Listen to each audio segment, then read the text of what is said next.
nama saya Kania Lusita Sialoho, dan pada kali ini saya akan menjelaskan bagaimana cara membuat web yang sangat sederhana, yang dimana nanti bisa menampilkan Hello World, dan aplikasi yang saya pakai itu adalah Notepad, dan juga web browsernya pakai Google Chrome.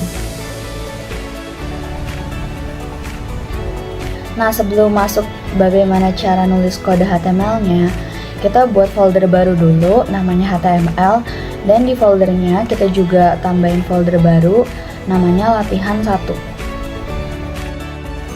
Aplikasi yang kita gunakan adalah Notepad. Nah, sebelum itu kita save as dulu. Untuk file name-nya kita bisa kasih nama halaman 1, dan jangan lupa ada .html. Jadi halaman 1.html, dan save as type-nya itu all files, supaya nanti nggak langsung berubah otomatis ke teks.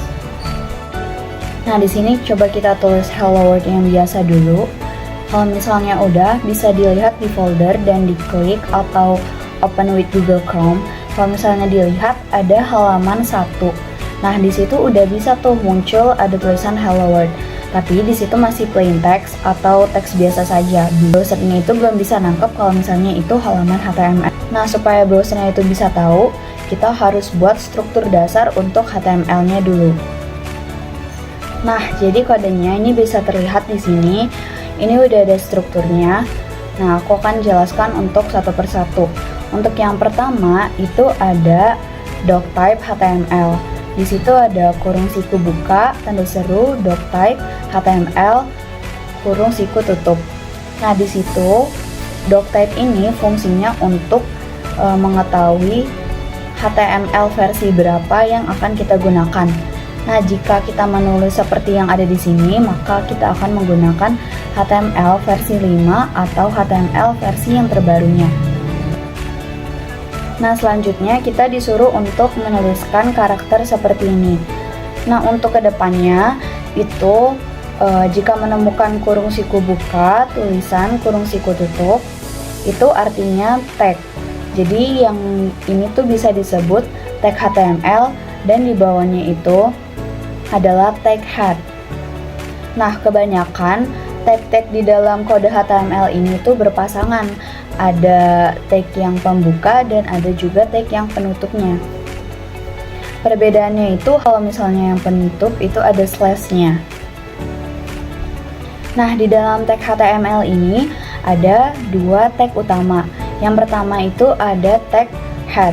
Tag head ini bisa kita lihat berpasangan, ada yang pembuka dan juga ada yang penutup. Lalu ada juga yang tag body. Jadi apapun yang ingin kita tampilkan di webnya itu harus kita tuliskan di dalam tagnya, seperti di dalam tag head dan di dalam tag body-nya. Jadi nggak boleh di luar itu. Nah, contohnya kita mau menuliskan hello world. Jadi langsung aja ditulis. Kalau misalnya udah, tinggal di save.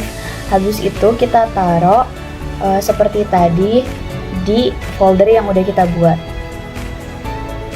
Nah, waktu kita klik webnya, ini udah bisa dan keluar tulisan hello world.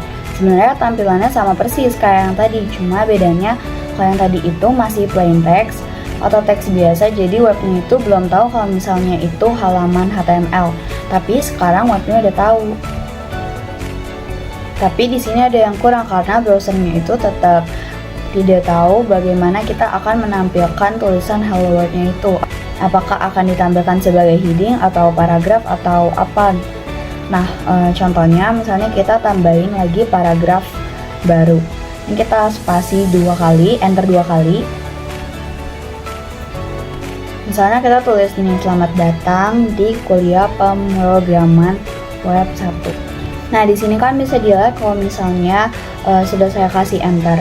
Dan setelah di save lalu kita refresh lagi browsernya, tulisannya itu muncul, tetapi munculnya itu bukan sebagai paragraf, tetapi hanya nyambung biasa saja. Nah, hal itu karena browsernya itu belum tahu kalau dua kalimat itu akan ditulis sebagai apa, sebagai paragraf kah atau yang lainnya.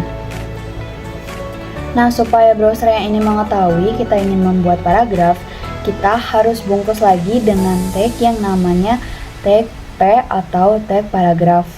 Nah, bisa ditambah aja di hello world-nya dan juga di selamat datangnya.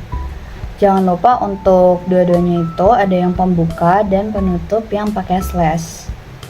Nah, sebenarnya tagnya ini selain paragraf ada yang lain juga, tetapi yang kali ini hanya contohnya itu paragraf saja. Nah, waktu di save dan di refresh bisa dilihat udah bentuk ke paragraf.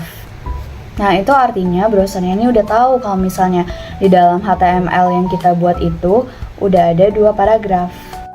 Nah, yang terakhir di sini ada juga title. Nah, apa gunanya? Gunanya title itu untuk memberikan judul pada halaman. Nah, contohnya kita kasih judul ini pemrograman web 1.